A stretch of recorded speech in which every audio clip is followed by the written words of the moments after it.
लिल्लाहि व सलामुन अला इबादिहि अल्लज़ीना इस्तफ़ा अम्मा बअद फ़अऊज़ु बिल्लाहि मिनश शैतानिर रजीम बिस्मिल्लाहिर रहमानिर रहीम या अय्युहल्लज़ीना आमनू कुतिबा अलैकुमुस्सियाम कमा कुतिबा अलल्लज़ीना मिन क़ब्लिकुम लअल्लकुम तत्तक़ून। वअन अबी उबैदह रज़ियल्लाहु तआला अन्हु क़ाल समिअतु रसूलल्लाहि स्वल्लल्लाहु अलैहि वसल्लम अस्सियामु जुन्नतुम मा लम यफ़रुक़हा औ कमा क़ाल अलैहि सलातु वस्सलाम सदक़ल्लाहुल अज़ीम व सदक़ रसूलुहुन नबियुल करीम व नहनु अला ज़ालिका लमिनश शाहिदीन वश्शाकिरीन वल्हम्दुलिल्लाहि रब्बिल आलमीन। दरूद शरीफ।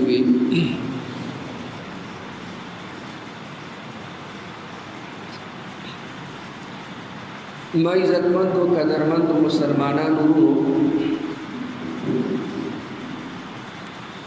अल्लाह जल्ल जलालुहु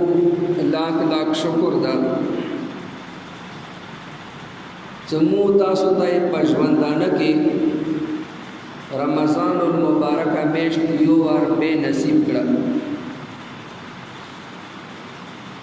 पदबादी मुतासु दे अल्लाह जल्ल जलालुहु सूरम शुक्र अदा आगा कम दा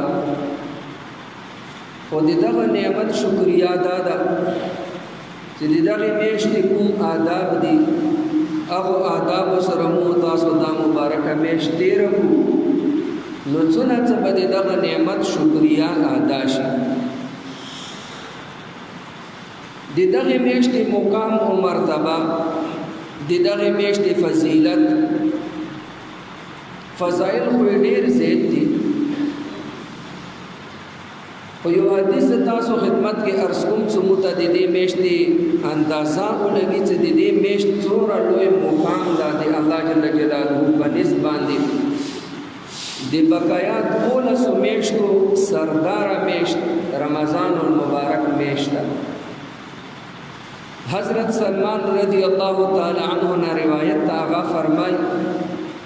ख़तबना रसूलुल्लाह सल्लल्लाहु अलैहि वसल्लम फ़ी आखिर यौम मिन शाबान।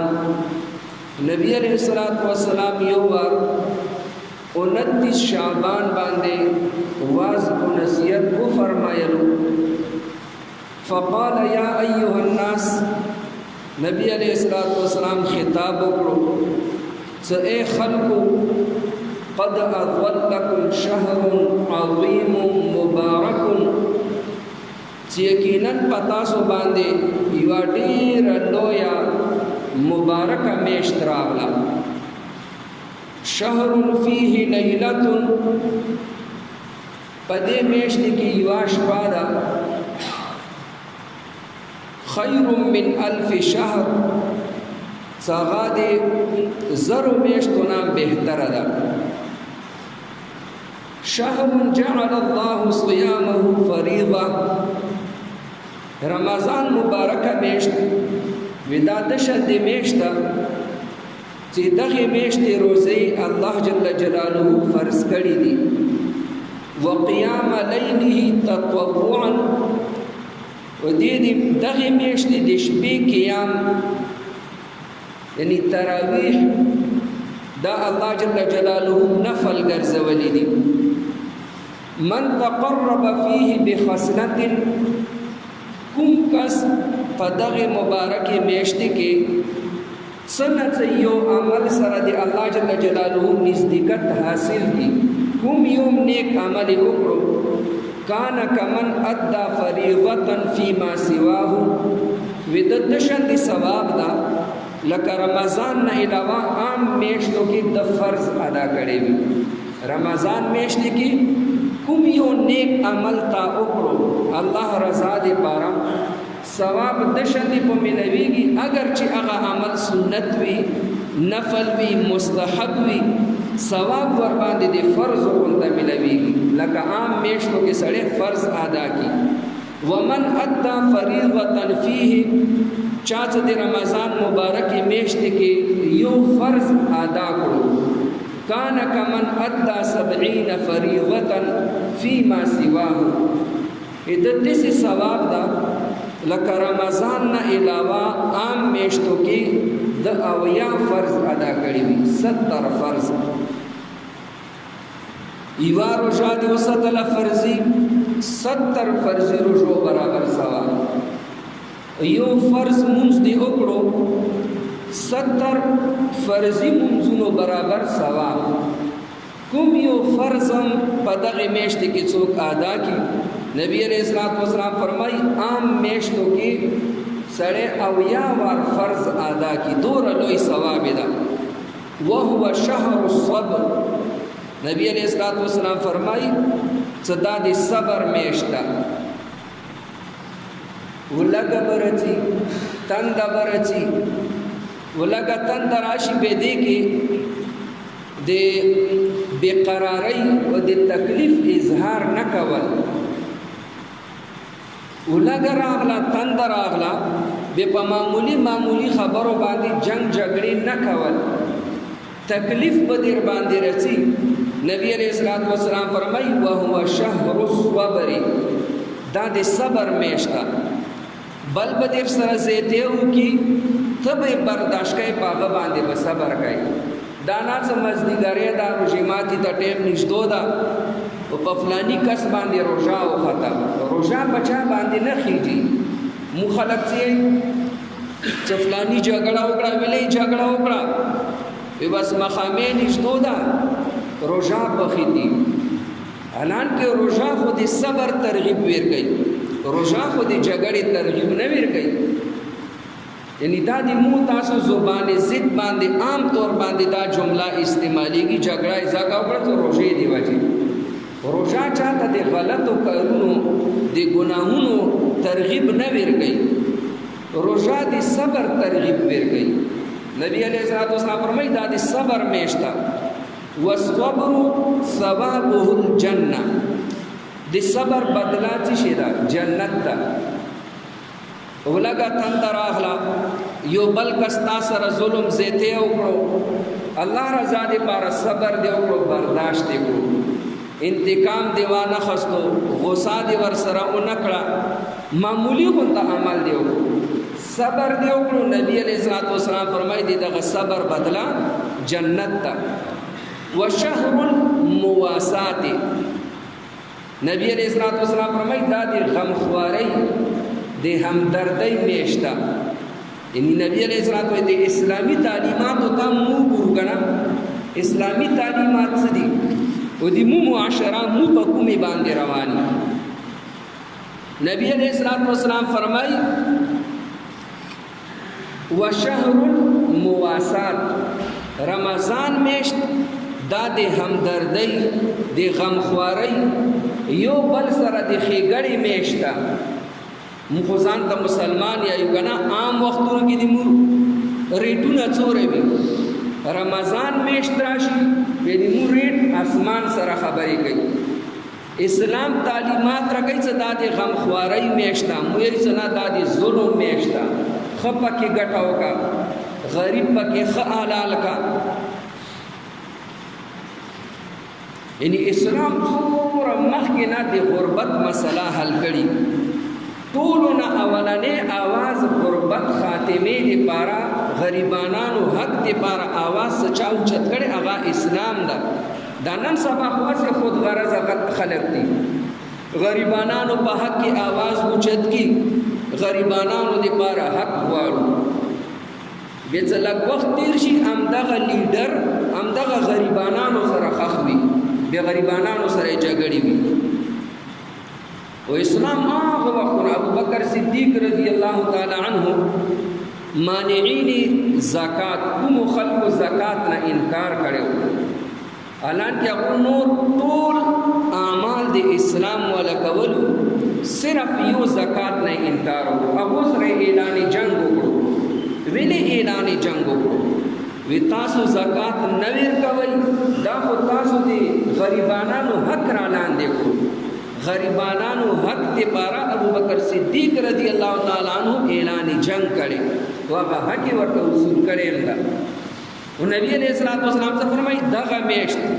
وشهر المواسات د غم دردۍ او د غم خوارۍ میاشت ده. ما په دسترخوان باندې 10 قسمه شیونه دي. ما سره پړوس کې یو غریب ده دغه بچی څوري زونه نهر دي دغه ما سره څه احساس شته چې زه دغه غم خواري وکم. دځه نه خو مو ډېرې چیغې وایو برما کې په مسلمانانو ظلمونه کېږي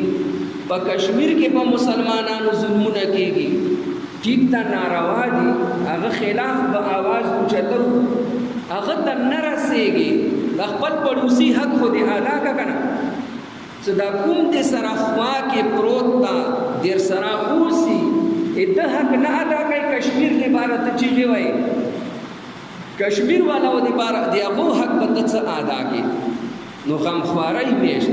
دانا زمو په دسترخوان خو ښه سجاوي ورسره نږدې پړوس کې پړوسي ده د هغو بچي وږي دي نهر دي. نو غمخوارۍ میاشت یو بل سره همدردي کول. نبی علیہ الصلوۃ والسلام فرمایي وشهر یزاد فی رزق المؤمن فیه وی دا داسې میاشت ده چې په ده کې د مسلمانانو د مؤمنانو په رزق کې زیاتوالی کېږي. رمضان میاشت کې د مسلمانانو په رزق کې اضافه کېږي. موږ تاسو عام ورځو کې کور کې به یو قسم یا 2 قسمه شیونه وي په دسترخوان باندې او چې رمضان میاشت راشي په دسترخوان څومره ډېر شیونه پرته وي. پرشمي ټیم کې هم خلک خوراکونه کوي په نیمې شپې باندې ورته راپاڅي. نو نبی علیہ الصلوۃ والسلام فرمایي په دغه میاشت کې د مسلمانانو په رزق کې اضافه کېږي رزق کې زیاتېږي. دا 3 قسمه شیونه دي چې هغه کې سړی څومره تکلفات کوي د هغه حساب نه کېږي. اصل خو اسراف ګناه ده. اسراف کوونکي ته الله جل جلاله د شیطان ورونه ویلي ان المبذرین کانوا اخوان الشیاطین. خو د روژې ماتي په وخت کې څومره تکلفات کول شي دسترخوان ښه سجاو کا پرشمي ټیم کې څومره دسترخوان سجاو کول شي ملما دپاره څومره تکلفات کول شي. دغه رزق حساب الله جل جلاله نه کوي. رزق کې الله جل جلاله اضافه راولي. مخکې نبی علیہ الصلوۃ والسلام فرمایي من فطر فيه صائما كان مغفرة لذنوبه وعتق رقبته من النار. رمضان میاشت کې چا څه دی یو روژېدار روژې ماتې وکړو نبی علیہ الصلوۃ والسلام فرمایي دي دغه کس ټول ګناهونه معاف جهنم نه ورسره آزاد. صحابه کرام رضوان الله تعالی علیهم اجمعین عرض وکړو یا رسول الله دنیا په اعتبار سره خو موږ غریبانان یو څه نشته ایمو کې خو د هر کس دا وس نشته چې موږ د چا روژېدار روژه ماتې وکړو. نو نبی علیہ الصلوۃ والسلام ورته فرمایلو یعطي الله هذا الثواب من فطر صائما على تمرة او شربت ماء او مذقة لبن. نبی علیہ الصلوۃ والسلام ورته فرمایلو ضروری نه ده چې ته روژېدار ته روژې ماتې په مړې خېټې باندې وکړې وي دغه ثواب خو ته روژېدار ته یوه کجوره ویر کا یو ګوټ لسی ویر کا یو ګوټ اوبه ویر کا په ده باندې الله جل جلاله تا ته دا ثواب درکوي.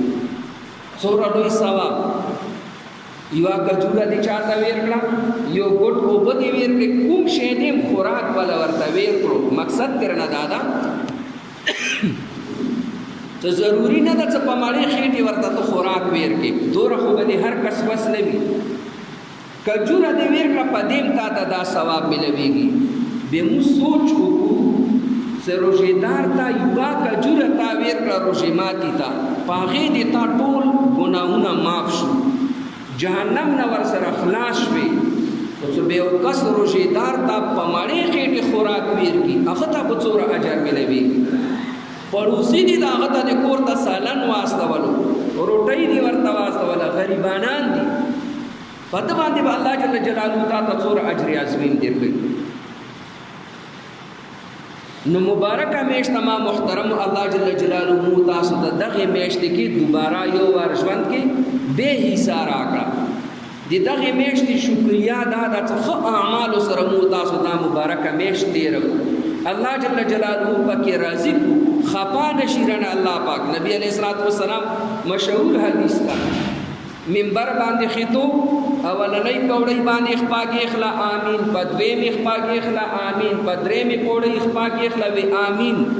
خدغه عمل صحابه کرام ته ډېر نوې ورته وخګریدو تو خیتو کې نبی علیہ السلام امين ہوئے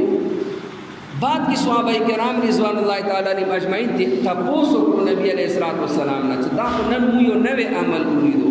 نبی علیہ الصلوۃ والسلام ورته به کیسه تیر کړه جبرائیل علیہ الصلوۃ والسلام راغله اولنۍ پوړی باندې مخپا کې اخلا وی حالات تشي هغه کس چې دتا ذکر په کوم مجلس کې وشي هغه درود ونه یای ماوي امين بے خیراو وی حالات تشي هغه کس رمضان مبارکه میشت ور باندې راشي دیغه مغفرت ونشي وی ماوي امين به وی حالات تشي هغه کس چې د مور پلار دواړه بوډاتوب حالت ته رسیدي وي یا د دونه یو بوډاتوب ته رسیدي وي او دغه کس جنت ته بو نزي دا دیم حالات شي وی ماوي امين مور پلار دی بوډاګان وي وغدي وجه ته جنت تلاړ نشي جبرائیل علیہ السلام خیره کړي نبی علیہ السلام په امين ویلي مطلب دادا دی بوډاګانو مور پلار دسه خدمتو کا دسه خدمت چې دیغه په خدمت باندې تانه الله راضي شي مور پلار د شدي خوشحال کا چې دیغه رضا رب فی رضا الوالد دی الله پاک رضامندې دی پلار پر رضامندې کړه دی الله پاک خفغان دی پلار په خفغان کړه پلار دسه خوشحال کا مور دسه خوشحال کا دور خدمت یو کا الله جل جلاله خوشحال شي دو خوشحالی دی برکت به الله جل جلاله تاو بخي تو کبه یو کس دور کم بخت وي سوالدین بوډا توپ ته ورسي اتا د خدمت محتاج شو تو د ټیم کې ته د خزي دلا جوړ شي د خزي خپل حقوق دي او دسه به غیرت توپ نوي پکار څه بالکل خزي سره خزه شي امور پلان ته چټ کې کور کې ورته لکیر راکېږي چې د تاسو خپل کار دی مخبل کار د خزي خپل حقوق وی آبم ادا کوي ورسره د مور پلار خپل حقوق آبم ادا کوي رمضان مبارکه میاشت راشي مغفرت یو نشي ودادم حالات اوس مو تاسو له تا خپل گریوان کې سوچو کو اول ز به تاسو رمضان مبارکه میاشت راغله اما په تلاوت کې اضافه وشوه اما په نوافلو کې اضافه وشوه ما ذکر و اذکار عبادت کې اضافه وشوه د ما په خدمت خلق کې اضافه وشوه ما آیت تهجد چلو ما نیکو اعمالو کې اضافه وشوه که او نشوه مخکې څوره بېغورۍ سره ما وخت تېرولو رمضان کې څه نه څه مو ځان بدل کړو که بدل مو نه کړو څه لږ ډېر سړی په رمضان کې خپل ځان بدل کړي پوه شه چې الله جل جلاله دا انسان دغه وعید نه وساتلو جبرائیل علیہ السلام بددعا او د نبی علیہ السلام په دې بددعا امین ویلو نه دا کس بچ شو کمخ کې مو څرنګه ګناهونو کې مبتلا رمضان کې مغنم زید مخ کې مونږ او د تلاوت ذکر عبادت خدمت خلق نو رمضان کې نشتا نو به رمضان کې خو ما او تاسو ترقی و نه کړه شیطانان خو تړل شوی دي اوس مو ویلي نو نیکو اعمالو په اعتبار سره ترقی نه کوو شیطان تړل شوی هغه باوجود مو ګناه کوو مطلب دا د خپل اندرونی خباثت ده نو په دې باندې توبه استغفار کول پکار او روزه عربی کې ورته صوم ویل کېږي صوم صوم معنا دا سشین خپل ځان معنی کول شرعي معنا دا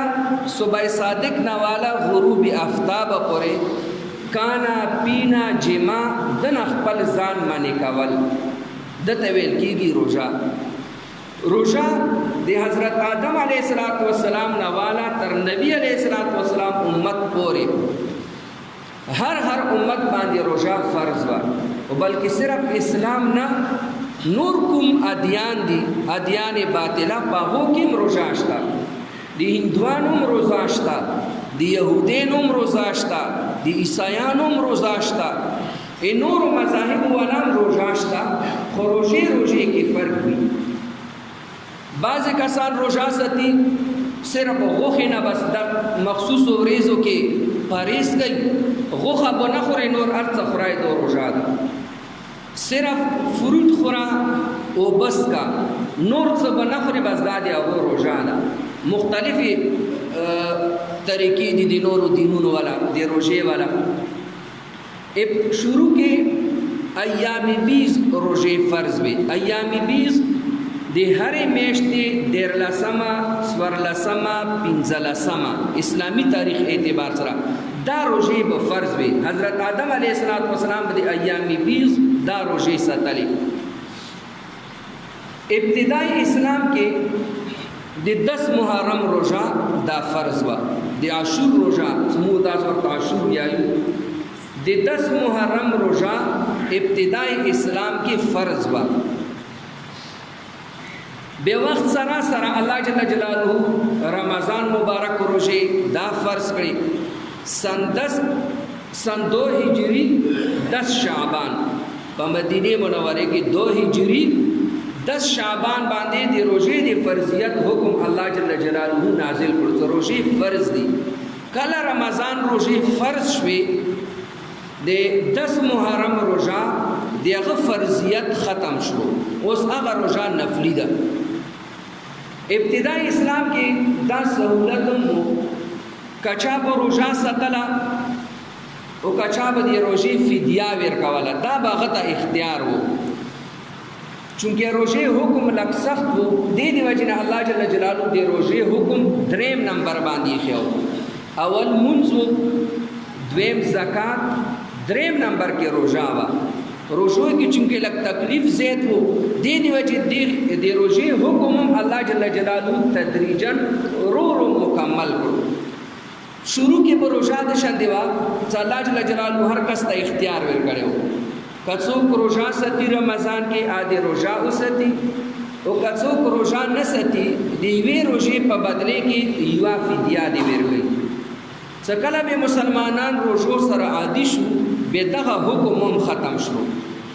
ہر مسلمان عاقل بالغ صحت مند بھی، بیمار نہ بھی، مقیم بھی، اگر باندے اللہ جل جلالہ دے رمضان المبارک روزے دا فرض کرے. حدیث شریف کے رچی الصیام جنت ما لم یخرقها، روزہ دا روزہ دار دے پارا ڈھال دا ترڅور پورې دا نشلی. سرنگی څه په میدان جهاد کې مجاهدینو سره ډال وی، ډال په ذریعے سره د دشمن وار نه، د دشمن تلوار نه خپل ځان بچ کړي.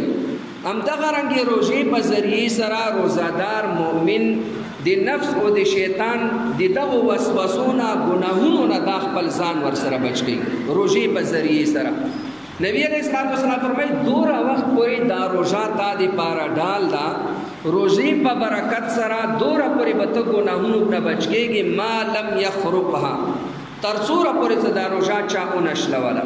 کہ دا روزہ دی اشلا والا سرنگی سے بے ڈال اشلی گی، دشمن وار نور سرا چوک نشی بچ کی دل. ہم دغا رنگی روزہ چا اشلا والا بے دی روزی سرا انسان دی گناہونو نشی بچ کی دل. روزہ څه سره شلیږي، څه سره خرابېږي. دې حوالې سره محدثینو د روزې مختلف آداب، شپږ آداب ذکر کړي چې دغو آدابو رعایت څوک ساتي روزه ساتي نو دی الله جل جلاله ذات نه کوي امید ده د روزې کوم برکات انوارات بیا به الله جل جلاله د انسان ته نصیب کوي.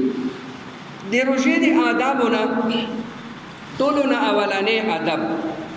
د سترګو حفاظت کول، د نظرونو حفاظت کول. حدیث شریف کې راځي نظر دا د شیطان د تیرونو نه یو تیر ده، نظر دا د شیطان د تیرونو نه یو تیر ده. کوم کس بے محله ځای کې بد نظري نه خپل ځان بچ کی، الله جل جلاله بدتا د ایمان نور نصیب کی، د ایمان دسی نور کو ورته نصیب کی، صدا خپل زړه کې د ایمان لذت، د ایمان خوږواله، د ایمان میټاس محسوسي. خو د ایمان میټاس څوک محسوسوي؟ هغه کس د بدنظري نه ځان بچ کړي. حضرت بلال رضی الله تعالی عنہ په ګرمو شګو باندې پروت، غټ غټ کاڼي به یې پیښي ګرمۍ کې، قسم قسم ظلمونه به یې پکولو، هغه باوجود احد احد دا به د هغه ترانه وه، الله یو ده الله یو ده. په ده تکلیف کې هم احد احد ویلو کې هغه ته به یو خوند محسوسېدو. ایمان میټاس د ایمان لذت بنیادي وجه به څه وه؟ بدنظرۍ نه هغه حضرات بچو. صحابي رضی الله تعالی عنہ په میدان جهاد کې څرنګه شهید کېږي، تلوار گزار پوشی، فوراً قسم خوری فست و رب الکعبه، خانه کعبه پر رب مده قسم میزه کامیاب شوم. اگر تکلیف ورته تکلیف نه کړی د ایمان حلاوت قوت دا ور سره زړه کې به موجود وو. موته هغه شی د ایمان میټاس نه محسوسېږي، هغه بنیادی وجه مو ټول په بدنظرۍ کې مبتلا یو. بې محله شي ته لیدل، بې محله مفسرین فرمایي څه هر هغه شی هغه ته لیدل څه تا د الله جل جلاله یاد نه غافله کړي، الله جل جلاله نه د تا توجه واړوي. بدنظري صرف دانا دا بېشکه بدنظري ده څه ته پردۍ ښځې ته ګورې، خو دا بدنظري ده څه موبایل کې خلک ښځې ګوري، ډرامې ګوري. دا نه ده څه په موبایلو کې د ښځو تصویرونه راغلو، اخبارونو کې د ښځو تصویرونه راغلو، دا هغه ګناه کې نه راځي، دا هم په هماغې ګناه کې راځي. د سره هم د ایمان نور، د ایمان حلاوت دا د انسان زړه نه وځي. نو د روژې د آدابو نه یو ادب دا ده د سترګو حفاظت کول. بعضې ځایونو کې کیل کېږي، فوټبال وي، نور میچونه وي، بیا کوم کلاړی وي هغو کچۍ اچولي وي، پتون ښکاري، پتون ستر عورت کې راځي، پتون برمنډول خلکو مخکې دام ګناه کبیره، ورته تماشایي څه ګوري دام ګناه کبیره. چینو کې لامبې بعضې خلک لنګ ووایي، داسې لنګ ووایي څه ټول پتون یې ترې نه ښکاري. داسې حالت کې خلکو مخکې لمبېدل دام ګناه کبیره، دته لیدل دام ګناه کبیره. نو د شان شعورو نه خپلو نظرونو حفاظت کول، بیا الله جل جلاله د انسان ته د ایمان میټاس دا محسوسوي. کوم کوم ځای کې به بچئ؟ د هسپتالونو ته لاړ شئ، ډاکټرې به یې درته ښځې کېنول وي، دفترونو ته ځې ښځې به وي، حج عمرې ته ځې هغه مقدس سفر کې هغه کې ټولو ځایونو کې به تا سره ښځې وي. په جهازونو کې کومې ښځې خدمت ولوي هغه به ښځې وي. یعنی داسې ګیر کړی څه مجبورن واسطه به د خامخا ورسره راځي، بچ کېدل ورنه نشي.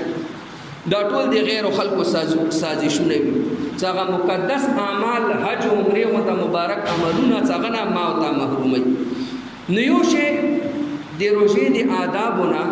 د نظرونو حفاظت کول. دویم ادب غیبت نه کول، د ژبې حفاظت کول. عام حالاتو کې ګناوي، خو روژې کې ډېره ګناوي، چغلخوري کول،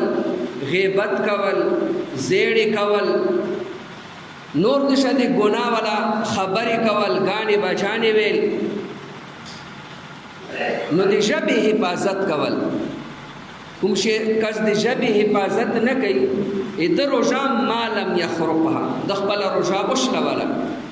دا د هغه حدیث تشریح کوم، نبی علیه الصلاۃ والسلام فرمایي روژه ډال ده تر څوره پورې ونشلی. روژه کوم کوم شي سره شلیږي، کومو شیونو سره خرابېږي؟ بدنظري سره. بل څه سړی د ژبې حفاظت نه کوي. الله جل جلاله قرآن کریم کې فرمایي ولا یغتب بعضکم بعضا، تاسو دیو بل غیبت مکوئ. ایحب احدکم ان یاکل لحم اخیه میتا، آیا تاسو دا خوښوئ چې د خپل مړه ورور کاچې غوښې وخورئ؟ مړ ورور څه کوي؟ نری غوښه هم څوک کاچا نشي خوړل، د بکري والا. او به انسان بیا غام ورور کو مړ وي، دا خو بالکل ضمیر نه برداشت کوي، دا خو مونږ نه برداشت کوو. او غیبت مو ته آسان ښکاري، دا برداشت کوو. داسې ګناه ده لکه د خپل مړه ورور کچې غوښې خوري، د بل مسلمان غیبت کول د شان د ګناه ده. نبی علیه الصلاۃ والسلام ته یو څه کسان راغلو، یا رسول الله وی دوی زنانه دي روژه نیولې ده او بالکل داسې بېخوده دي، بس مرګ حالت ته راغلي، مړېږي روژې د وجې نه. نبی علیہ الصلوۃ والسلام ورته پیلې واسطه ولا ورته صدې کې الټي وکي وی هغه دې مړورور ولا غوخه خوړلې کچې هغه څو الټي وکړي پاګه کې وینا راوته کچا غوخه پکې راوته نو هغه پرخته غوخه نه وی خوړلې غیبت یې کړي و دې بل مسلمان نو هغه غیبت ولا اثر داو حقیقت کې د نبی علیہ الصلوۃ والسلام معجزې په تور باندې الله پاک وخېلو دا الله پاک په ما او تا باندې پردا اچولې چې شرمای منا ورنه حقیقت کې هم د شان دی ګناه ده لکه د بل مسلمان ورور کچې غوخه تخوري نو هغه کاسې کې تر هغه غوخه مروته وینیم تر نه وروته تازه محدثین فرمایي چې دا خزه به حال ویل شوی هغه بنیادی وجه دا وته د غیبت کول مسلمان څوره روزي په حالت کې ګناه کار کوي غیبت کوي بدنظری کوي دوره بدته ولګه تند لګي کوم نیکان خلق وی اهل الله هغه دوره پریشان نه وی روزي کې مونږ وار چلے کې تشکیل شوی پنجاب ته او روزي میشتم نو بعد کې روزا راغله وکم بزرګ مو سره ریوین شورا ولو ویټي ولو عبدالرحمن صاحب نامایو هغه خدمت به ما کولو پرشمی ورته پاتیدم هیڅ بهم نه خور پرشمی واسه اوبره تراکا او به یو جام وسکلی رژیماتی ټیم کې صرف او به یو وسکلی درې ورځې به هغه مسلسل هیڅ شي نه خور پرشمی په او رژیمات په او به دې اسکلی څو جام کې به واور پرتاو فل یخه او به اسکلی به ماته نه ته په څلورم ورځې به خټېټ خوراک کول په څلورم ورځې باندې به رژیمات کې خو خوراک وکړو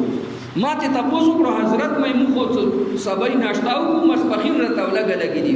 می تاسو ته تکلیف نه وي هغه ما خپل نفس د شاندې کنټرول کړي 24 غنټه به هغه د قران تلاوت او 10 کې بغرزیدو مرګ ورتام د سه حالت کې راغلو چې قران تلاوت کولو په قران سر کې خلو مرګ ورته راغلو